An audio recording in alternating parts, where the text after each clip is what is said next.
A lot of people think that the only way they can be sustainable is through their waste management, and that's just not true. There's so many different ways you can make a difference.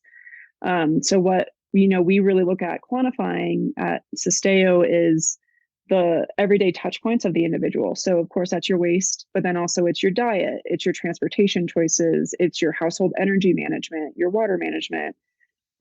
It's how you consume and who you consume with, those levels, if they're excessive or moderate, how much you make versus how much you spend. So there's all sorts of different things. Like even it's like one example I love to use is even checking your tire pressure consistently and making sure that your tires are at the right PSI is really important, because then you A, get the most fuel economy out of your tires, then B, because of that better fuel economy, you have a better emissions rate on your vehicle by your daily driving. So there's so many little things that we've really nerded out on at Sustaio, and that I personally have like looked into, being like, well, what's the actual impact of that? What's the payback in terms of carbon savings or water reductions? And there's a lot of things. There's so many things we can do. Are you curious about discovering ways of making your life better? Then welcome to my podcast. I'm Bob Nickman, and this is The Exploding Human.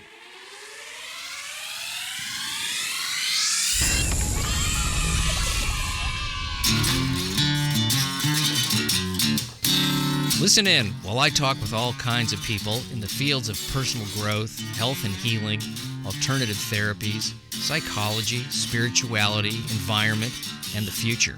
I'm looking for those answers that make life better for everyone. You'll meet cutting-edge practitioners, doctors, artists, filmmakers, business people, and those who have overcome challenges. The brave, the curious, anyone who's out there helping us humans to explore, expand, and explode. Hey, welcome to The Exploding Human. My name is Bob Nickman. My guest today is Olivia Pedersen, and we are going to be talking about sustainability and her company, Sustaio. But first, I'd like to invite you to visit my website, theexplodinghuman.com. Over there, you can listen to episodes, read synopses, see photos of my guests, little bio on myself. There's a donate button if you'd like to support the show through Patreon. Thank you very much.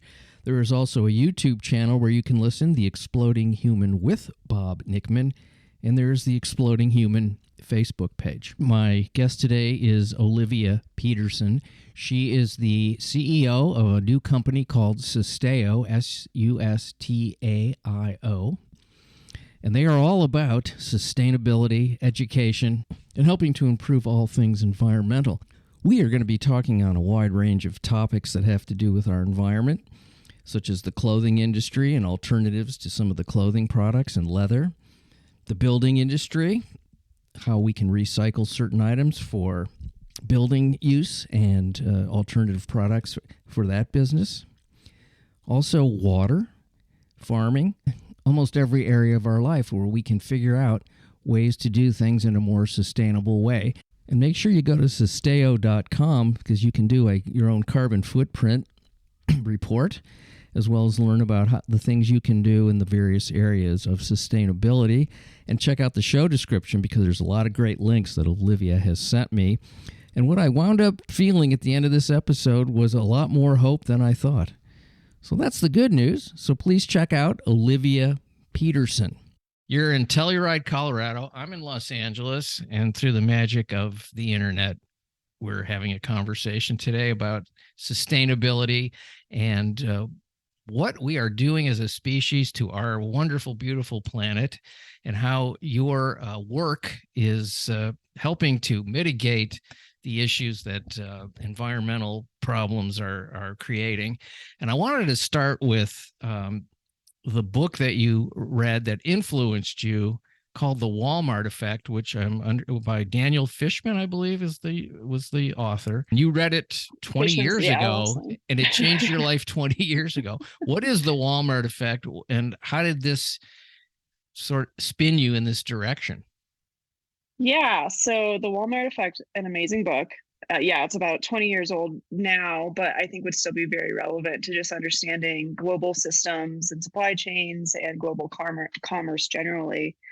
But it really was an eye-opener for me to understand, the definition of sustainability can be vast and vague, but ultimately there's a big part of it that we often overlook, and that's how everything is interconnected. And the Walmart effect really illustrates that beautifully, and how this amazing company went from a really cool and innovative solution to the biggest problem in the world. And post that book, 20 years later, they are also now the biggest solution again, because they have all these, and by they I mean Walmart, they have all these resources and infrastructure to change their huge footprint and take huge strides in reducing that. So it's cool to have seen this cycle over the last 20 years happen, and how those systems pressures ebb and flows. And what is the effect that we're talking about? That it's such a vast reach into all parts of the society that it can go either way with. So it really, that effect is anything from the fact that you can buy a pair of jeans in Ohio, and they could have impacted many peoples and systems across the planet on the other side of the world. Could affect a factory worker in India who may be getting material health poisoning because of the way that product is produced. These structures have definitely improved over the last 20 years, but they're still not perfect. Clothing is a very dirty industry generally. So that's really what it's talking about in terms of that effect of, like, it's a butterfly effect, pretty much, I think, is another parallel to put it into, is that, one action on one side of the world affects people across the world in many different ways. Yeah, when I think of Walmart, I don't think of solution. I think of problem. And I think that's really, that was true. I think, and Walmart still has a lot of things to figure out, but they are really leading the charge. And I'm not like a spokesperson for Walmart. Like, they're just a large corporation that is a big player in carbon reductions and general sustainability improvements. And what's just very cool about it is, kind of, not to be on repeat, like I already said, but they went from the biggest problem to one of the biggest solutions and innovators within this space. And I think that's something very cool. I did not know that. I had a really awful attitude about them for all the jobs that they cost and the mom and pop businesses that went under because of them. So I've never shopped at Walmart ever. Mm-hmm. I've never done it. Oh, wow. Good for you. Yeah. I went in one once just to see what it was.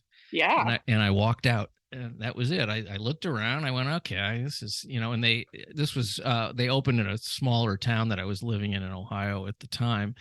And they put a bunch of businesses under these, and these are people that, really needed to have businesses and incomes. But people were flocking there because the prices were low.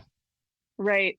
And I think there's been a huge shift in consumer mindset as well over the last 20 years. Is it, the best marketing was the cheapest product, who's got it cheaper and quicker. And nowadays the consumer mindset has shifted. 80% of consumers in the US will not work for or buy from a company that is not doing better for the planet. And so Walmart, needing to keep that market share, needs to listen to that. And any large corporation who Walmart's not the only one that put those mom and pops out of business. Many big box stores are responsible for that, but that's also what that effect is alluding to within the book, is how it did have that huge negative impact of monopolizing the markets. And so, it's super interesting that way. I'm always wondering whether corporations are the biggest polluters, or is it collectively individuals? And obviously we've got to hit it from both sides, but where are we finding the most damage being done, and what is the ways that corporations, and then of course myself as an individual, can reduce my footprint? Looking at it from a pollution and emissions perspective, large corporations are the hands down the biggest emitters and polluters across the world. And it's a lot of these global franchises that we see today. But, and this is, my big caveat, is that businesses and large entities have been treated like non-human systems since the Industrial Revolution. And ultimately, by shifting that mindset and realizing that, in fact, these big entities are human systems made up with people and their daily choices, there's a lot of power there and there's a lot of agency. So on a consumer level, the choices you make in your company, who you choose to work for, and also the choices you make on your personal side and your personal lifestyle also make a huge compounding collective difference. So thinking about it in terms of numbers, there's 330 million people roughly in the US. The average carbon footprint is 14 metric tons of CO2e per individual. So 14 tons times 330 million, that's a lot of emissions. And so by being able to look at your personal footprint and see where you can make reductions that align with your values in ways that don't lower your quality of life is something that we actually do have a lot of agency over, especially those of us who have excess spending capacity. When I take a long shower, I'm supposed to feel pretty bad about that, I suppose. Well, you live in California, so yes, Yeah. water is a huge problem west of the Rockies. But that's what's really interesting too about and complex about understanding your own personal climate footprint, whether that's in your water footprint or your emissions footprint. It really depends on where you live. So if you're in LA, yeah, water is something you should definitely be focused on because there's a huge scarcity and drought problem there. But if you live in Alabama or New York, water is not an issue. There's water everywhere. So it really depends on your region, the literal climate of that region, and then your personal dynamics that really calculate all up to this impact and what you actually have agency over as a consumer, because there are infrastructure boundaries within your municipality that will also hinder the choices you can make as well. Yeah, I mean, I do, a certain amount of recycling, and they even in the garbage collection world, we have 3 different trash bins that recyclables, garden stuff, grass and leaves and stuff, so that can be recycled. And then there's just rubbish, which is I'm assuming not that recyclable. So that there is, that didn't exist when I was a kid. It was just trash. It was all trash, and then that was it. So when I think about just even that little bit, I don't know how effective that stuff is, but it seems like it would be certainly making a dent. Yeah, and system like infrastructure systems take a long time. They're very expensive. Recycling is more or less a hot mess of a topic in the US. But that's the thing, is I think a lot of people think that the only way they can be sustainable is through their waste management, and that's just not true. There's so many different ways you can make a difference. So what we really look at quantifying at Sustaio is the everyday touch points of the individual. So of course that's your waste, but then also it's your diet, it's your transportation choices, it's your household energy management, your water management. It's how you consume and who you consume with, those levels, if they're excessive or moderate, how much you make versus how much you spend. So there's all sorts of different things. Like one example I love to use is even checking your tire pressure consistently and making sure that your tires are at the right PSI is really important, because then you get the most fuel economy out of your tires, then B, because of that better fuel economy, you have a better emissions rate on your vehicle by your daily driving. So there's so many little things that we've really nerded out on at Sustaio, and that I personally have looked into, being like, well, what's the actual impact of that? What's the payback in terms of carbon savings or water reductions?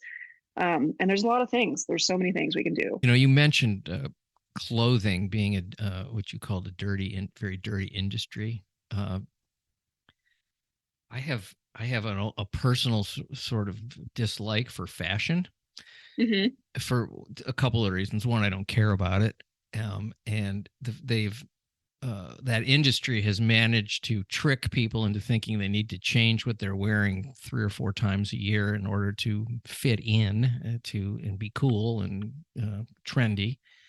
And the amount of clothes that people own seems absolutely ridiculous to me. That how many pairs of pants and shirts do you really need, and how it impacts the environment with the production of cloth, leather, synthetic products, runoff from the industries into the water systems. It just seems like it's painful. Like when I see somebody in trendy clothes, I'm thinking, don't like you for so many reasons, and I don't even know them. I'm sure they're wonderful people, and they don't even aren't even thinking about it. But it's also promoted on social media and the advertising industry. I mean, it really is this projected as this window into being happy. Almost, it's like it's a bizarre phenomenon that didn't exist. It doesn't seem like even 30, 40, 50 years ago, didn't seem like that was as big of a deal. Exactly. And over the last 5 years, specifically during lockdown in 2020, the fashion industry saw a huge backlash and really got called out for a number of things, but primarily fast fashion and how that needs to stop. And so big brands, again, are making stands to change. But again, they're huge corporations. It takes a long time for them to make that change.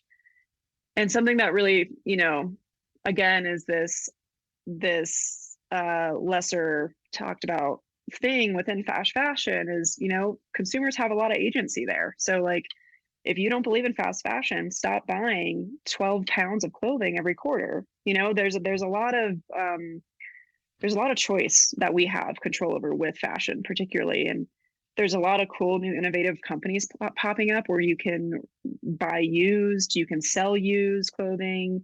I just sent my coat in to a company called Old Flame Mending out of Pittsburgh or Philadelphia, somewhere like that. They fixed my zipper on my coat. So now I have my winter coat ready to go for the winter. So there's so many things, like that's something that I think really needs to be called out, is like, if you don't like fast fashion, stop buying stuff. Consumers have so much control and demand, and that's where we can really, our dollars speak the loudest. And so if you're sick of a company trying to sell you new clothing every 2 weeks, stop buying with that clothing brand. And I think, Patagonia has done a great job of that with their whole worn wear campaigns and not buying stuff. But there's always that consumer component of that. Because with Patagonia's one of their campaigns, it was a shirt they built, and the shirt that they produced was, the campaign around it was "Don't buy this shirt," and I think that was one of their most sold shirts ever. So it's funny how intention can lead to a different result than we expect, and ultimately, like, if you don't like fast fashion, stop buying clothing. Well, you've sold me because I was already there. But oh, but what? I'm not going to have any friends. I don't have the latest stuff on. Who's going to like me? Well, and that's kind of back to what I was saying about those cool, innovative companies who are, there's a lot of cool things going on with material development. So there's this new material called Pinatex, and it's a replacement for leather. So now instead of buying leather from cows, we can buy leather from pineapple husks. So that's one really cool innovation going on. We can also create leather from mycelium, like mushrooms. But then also there's a lot of regenerative business models popping up where you can, rent clothing, buy used clothing that's been refurbished. There's so many different options for those who just need a new wardrobe every too often. There's a lot of options out there that are really creative. Well, I didn't know that existed. That rent clothing? Yeah. There's one company called Rent the Runway, I think, that you can do that through, and you can buy or you can rent nice dresses, wedding dresses. Oh, like when a guy goes and rents a tuxedo for a wedding. Yeah. Or but women don't do that. Women buy their wedding dresses. And so there's just so many options that if you have a big event, you can just rent a dress or rent that tuxedo. There's a lot of things that are becoming more universal. I like that, especially something you're only going to wear once. I mean, why buy it? It doesn't make any sense to me. And the pollutants that come from cloth production is enormous, isn't it? It's I mean, the dyes and the runoff from producing fabric. Yep. So producing fabric, but on both sides of the factory. So thinking about the cotton that's grown and the amount of water that goes in that cotton, and is that cotton organic versus pesticide riddled?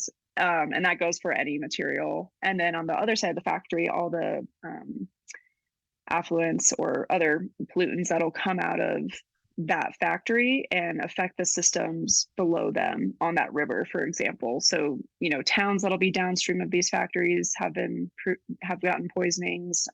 What's also cool though is, like, yes, and there are so many different innovations going on with closed loop production within clothing that problem can change really fast if companies put effort into it. That's super encouraging to hear. Yeah. When I think about some of the countries that are, for lack of a better term, third world, less advantaged, the recycling is just part of the lifestyle because there isn't the money and the products to use, and it's really kind of fascinating to see people reuse. Well, you see it a lot with cars, rebuilding cars and taking parts from one car and doing that, or using containers that aren't throwaway containers. It's really a lot can be learned from those cultures that out of necessity recycle rather than a sense of duty or anything like that. Yeah, I think India is a really awesome example because it's recycling, but not in the sense that we do it in the US, where and the US is the worst in this area. Like, at least in Europe, when you recycle a glass bottle in some places, that bottle literally just gets washed and then sent back to a factory to be refilled. Whereas in the US, we have to, for reasons, these cultural reasons and structures we put into place, we have to melt that glass down, remold it to a new brand, and then send it, which is a lot of energy. And whether you're talking about plastic or glass or whatever, we don't just take and then wash and then reuse like many other countries do. But shortcutting that even more, in India, they're upcycling things. So they're taking a used water bottle and putting it into the insulation of a house and building walls out of like used water bottles that just go straight from when you're finished drinking it to that type of building. So there's really cool things there happening. And I think it shows like how valuable these materials are that we have created. Like, plastic is such an amazing material. It's changed the way that we can live and our quality of life, but also our lifespans. It's such a cool material, but it's just been abused and it's been overused and really just has not been valued in the way that it should have been. And now it's an issue. So it's like plastic is the problem, but it's such a valuable material that the pandemic showed us we cannot live without. We couldn't have gotten through the pandemic without plastic. So it's really like what I really like to emphasize is mindset and how we value things. So, hey, you have a water bottle you just bought from the gas station, you drank all of it. If you reuse that water bottle 10 times, it'll be more efficient than buying an Nalgene, or it'll be more efficient than buying a metal tin bottle that'll take a lot more resources to pull that raw material out of the ground. So there's a lot of innovation opportunity, and India is an amazing example of that. How do we get the population and the government and corporations to see these things and want to participate? Usually it has to do with money, but also, people, I guess it's important to understand that this is a finite planet. It doesn't just go, and you can't just take and not have an ending to it. How do we do that? And I know that's what you're doing with your company. On the consumer side of things, it's really like building a new behavioral muscle. So just like before diet and exercise was a really big habit of people, that really wasn't a thing. So corporations started to put into place like a 10,000 steps program because the business found a really good use case for their return on investment. They're paying lower insurance costs. So they really found the business case there. Mm-hmm. And now the same thing is happening with sustainability and environmental social governance frameworking within corporations. Is what's the ROI on this and what's the long-term value we can get on it? And we're really being able to now, with our new systems and technologies and frameworks that have been built, quantify these things to be valuable and see the long-term returns. So that's one really cool thing. And then on the consumer side, back to that dieting and physical exercise, building a more sustainable lifestyle is the same type of habitual experience and process. So baby steps, start checking your tires, start turning off the faucet when you're brushing your teeth, and you'll just start to get curious and more interested in what are the different ways I can level up my sustainable lifestyle. So it starts with turning off faucets and checking your tires, but then it expands to I'm going to get a home energy audit. And bonus, those energy audits are usually free and provided by your utility. So go get one.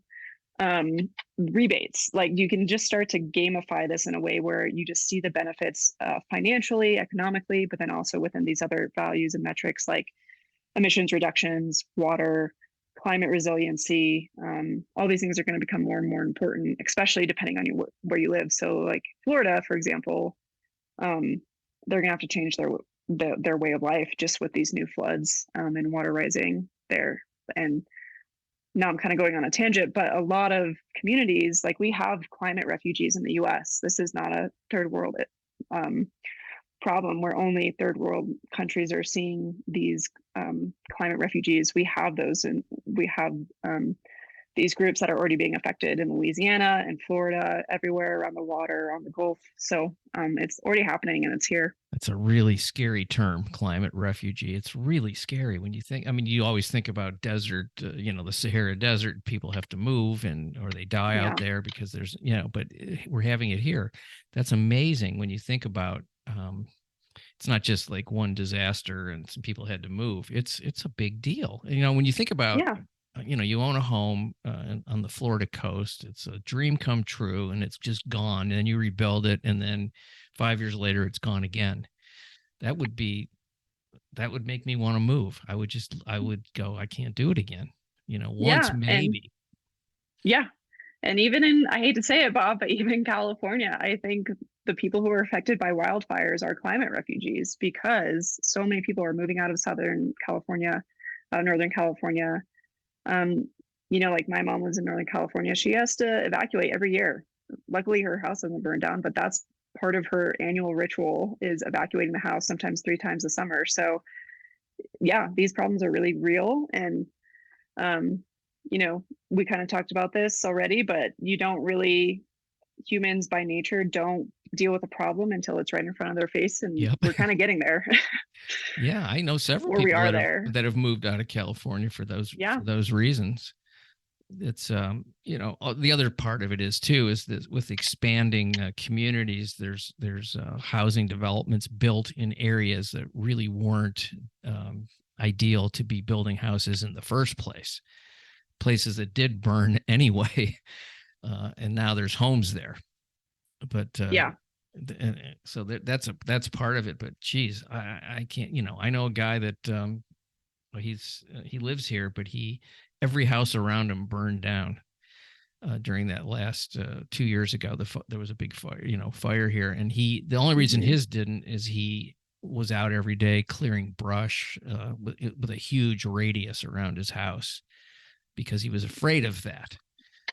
And I think that's something we really put a lot of emphasis into building a system for within our product and our Sustaio Score, which is more or less a credit score for sustainability for a consumer. And that is measuring climate resiliency, because it's not a question of reversing climate change anymore. It's just a question of mitigating it and how well we can build a new normal. So that's exactly the category I would put your friend into. Is he was very climate resilient. He was being aware of the systems of his household, making sure that brush was cleared. Like when the big PG&E scandal happened that started that fire, a lot of neighborhoods went on generators because they were cutting off their power, or they had their power cut off and they were living off of generators for weeks. So that's great that was able to happen, but luckily there wasn't a generator shortage. Like people not having electricity and water or clean water is not safe. And it, there was some deaths because of that, but, and not to get too dark here, but come on, let's do it. Let's get dark. Yeah, it always ends up that way when we're talking about climate, but, it's just not safe to not have electricity in this day and age. People will overheat, people will die from a stroke. So these become really serious issues really fast. Kind of can freak you out if you think about it too much, and that's what you do all day. So I hope you seem pretty happy though. So I'm happy to know that you are offering in this conversation a lot of hope. To me, I'm getting more of that than I expected to, which I'm happy about. Let's talk about some building materials, innovative building materials that are there instead of chopping down trees and having houses burned down, because there's all kinds of cool stuff that's being done with fire-resistant materials and insulation and all kinds of stuff. And I'm sure you know quite a bit about that. Yeah, so one thing that comes to my mind right off the bat is this company called Trex. I believe it's spelled Treks. And they take plastics that are really hard to recycle. And I think the plastics are number 6 and 7s.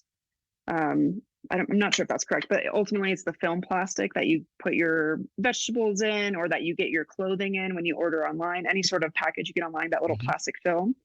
They recycle that type of plastic and they make it into decking material. So you can build a deck out of upcycled plastic, which is really cool. That means that your deck is really sturdy, and they're making the material look pretty too. So it doesn't look like this ugly deck that's, you can say, oh, that's gross and plastic. It's pretty material as well. So you have this cheap material you can buy and build your deck with. And then also it's going to last longer than wood, because you never have to paint it or resand it or power spray it, whatever, to keep that life cycle of that wood up. And it lasts way longer. So that's one material that really comes to mind. I think this isn't necessarily a material, but solar panels and just unique energy sourcing systems, a lot of, like, depending on your state, there could be a lot of great rebates you could get.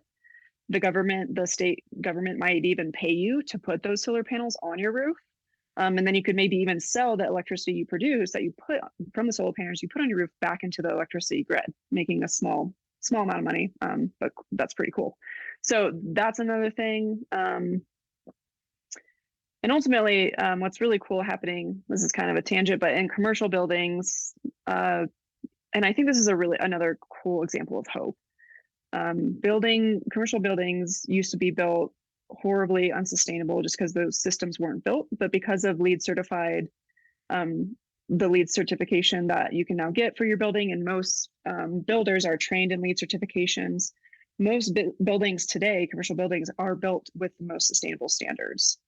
So that's a really cool, like, 360 that we've gone through, and commercial buildings are one of the biggest emitters, polluters in terms of energy. So that's a cool story just to, like, keep in mind for, like, the power of hope and how systems, when people really put their energy into it, and there's a good business case. There's usually a good business case, like being more sustainable leads to a better economics anyways. That's when we can really move quickly, is when people see that financial value out of things, just because that's the way the world works. That's never going away. People like to make and save money, and being more sustainable is a way to do that. And I think repositioning the story on living a more sustainable lifestyle away from scare tactics and more talking about the unit economics of it is really powerful. Well, I can speak to the Trex wood. My wife is a landscape designer, and she did a deck with Trex, and the stuff is fantastic. It looks, like you say, it looks probably as good or better than actual wood. It's really, and it's great. It lasts forever, and it's so strong. And there's choices, so in colors and styles of grain. So I'll put an endorsement in for that. And I wanted to ask you about solar, because I'm very confused about solar. It's still, even with the rebates and all that stuff, it still doesn't seem, before you start breaking even and being okay, it's I don't know what it is, like 10, 15 years. It's like, it seemed much longer than I had hoped. And then I thought, well, maybe, and by that time I'm going to need new stuff because it will have improved. So it just seems kind of daunting. And then the companies, the way they advertise, make me feel like I'm being taken advantage of before I even look into it. So this is my terrible attitude about solar. And, I would love to find a way to have energy in my home that isn't just on the electric grid, but it doesn't seem economically and certainly logistically all that comfortable to do yet. Yeah, and again, I think that's like, thinking about these ROIs and the time spans of those ROIs, like, that's the exact time span you think about. Well, it's a little shorter actually than a mortgage. So you buy this house, the house is going to break down. You improve those systems when the parts of the house breaks down. I think rethinking about solar that way is Yeah. one way to put it in perspective. I'm a little bit rusty, to be honest, on my exact solar facts per state. So I don't want to misspeak on anything, but it's worth contacting your local utility provider, seeing your electricity provider, seeing what they can do, seeing what vendors they recommend. And then at any farmer's market, I feel like you usually see some sort of solar power company trying to slang some solar power, some solar panels. So I think, again, like within the energy sector and innovation, these projects take a lot of capital up front, and they're very time intensive and they take a while, but there's so many cool things happening out there. And I'm sure as a consumer, you can find solutions that work for you. And sorry to do a plug right here, but on our platform, it's free to any one-off individual at sustaio.com. And we've actually built out, what we do is build out these scorecards. And within these scorecards, we try to put those tangibles on these actions to try to make it actually graspable. Like, why would I do this thing? And we do have a solar panel scorecard that we've built out. We have some resources on there. We have the what you should do, the why you should do it, and the how. So I'm happy. I'll send you that link, and maybe we can put it in the show notes. I will definitely put that in the show notes. I didn't know you had that. It's a great feature. I did have a guy out a number of years ago from the city that I live in to give me an assessment, and the numbers just didn't make sense to me at the time. That was 20 years ago, though. So, I'm sure it's improved. I'm just waiting for solar panels. This is my thinking, to improve in efficiency. They just seem, just for the cost and the time and the hassle, not that efficient yet. And maybe there's been improvements in the last few years that I don't know about. Oh, there 100% has, and especially what's happening with the grid in terms of how we can actually start to move energy around to sell and trade it more or less. So like you can now, like, vehicle to grid is starting to become a reality where you can actually get an electric vehicle, sell back into the grid the energy that you're providing in certain times of demand when you're not using it. So at night or whenever. So V2G is what it's called, vehicle to grid. Then also there's battery packs you can put on your home. So that's something that might have not existed before with solar, is you can actually store that energy much better. So yeah, there's all sorts of innovation. And I think we've been on this, learning curve for the last, 20 years in terms of the energy innovation, but especially with the, and I don't really want to get into politics, but especially with the new Climate Reduction Act that has been put into place, there's a lot of potential there. Where are we globally in terms of agreement or disagreement on how to approach this, or even a desire to approach it? When I think about some countries that just don't, they're so aggressive with their manufacturing and so lax in their environmental attitudes.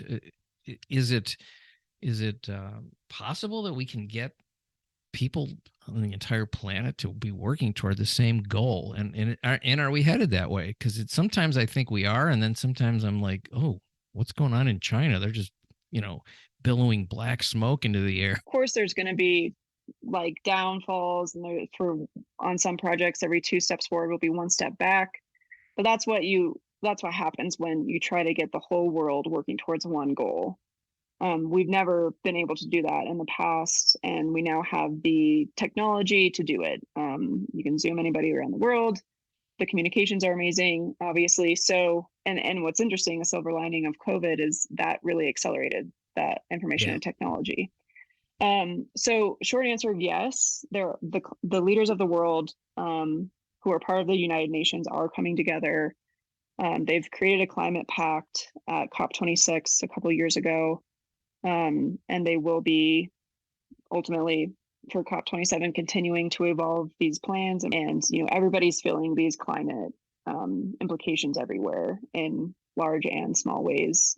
These, and by that I mean these natural disasters that cause a lot of issues, like the flooding that just happened in Pakistan, what's happening in Florida, the fires, etc. So yeah, the world's leaders are trying to make a difference. Well, I hope we can pull it off as a species. I'm 50-50 on whether that's going to happen. We'll see. We'll see. Yeah. I mean, here's the George Carlin used to talk about when people would say, we need to save our planet. He's like, oh, the planet will be fine. The people are the ones who are gonna die. George Carlin's one of my favorite Yeah. comedians, and that's one of my favorite lines from him is that the planet will be fine. It'll evolve and rejuvenate itself once we're gone. It's just a question of whether or not we want to be here for the long haul. Yeah, I just, I mean, I'm on the last probably third of my life, unless something miracle comes and I'm going to live to be 150, which I'm not. But I could. We'll see. I don't know if I want to.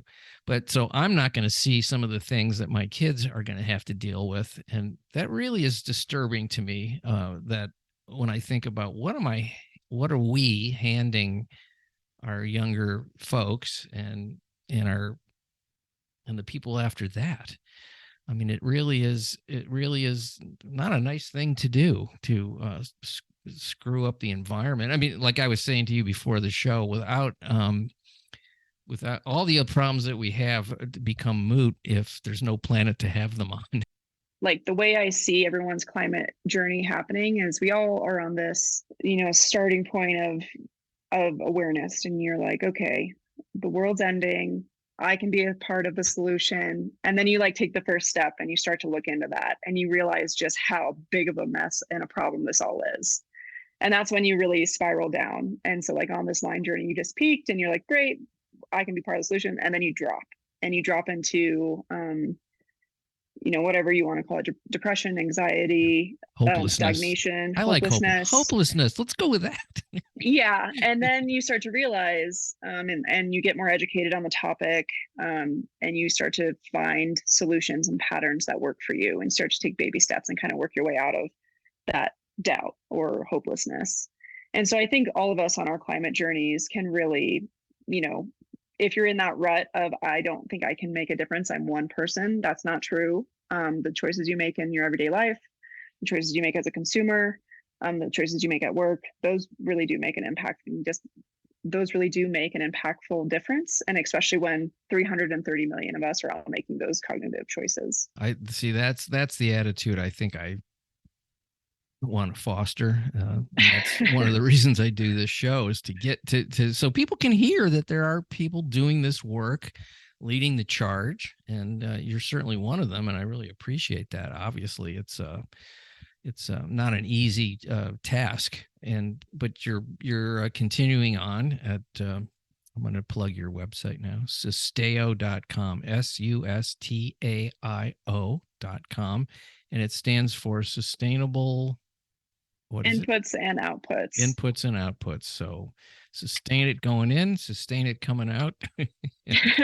Any wonderful story that could leave us with some bigger hope? I know you've given some great examples. I would love to hear if there is one, and if there isn't, I won't hold you to it.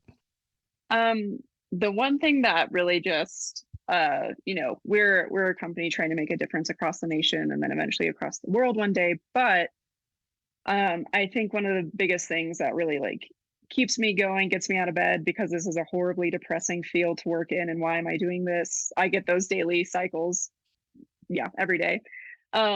There's people that'll, I live in a small town in Colorado, and there's people that'll come up to me being like, because of that scorecard I saw on your website, on your app, I don't idle anymore. Or because of this one informational piece of knowledge you guys created, I don't do X anymore. And I think that really is just the small changes that make a big difference, and building an awareness and that sustainable muscle within your lifestyle is really just, can I turn off my vehicle? Am I thinking about it? Then yes, I probably have time to turn it off and just save those pounds of emissions that are coming out. So yeah, I don't know if that's inspiring, but it's what keeps me going, is that there's people who we've come into contact with who didn't realize they could actually make a difference, and they totally can.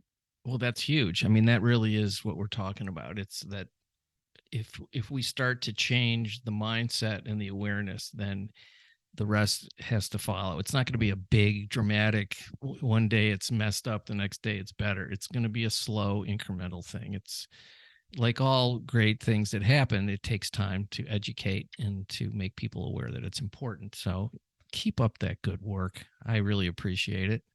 Thanks, Bob. And Thanks for yeah, having me on the show today. yeah, and good luck, folks. Go to sustaio.com and do some, what do you call it? The report.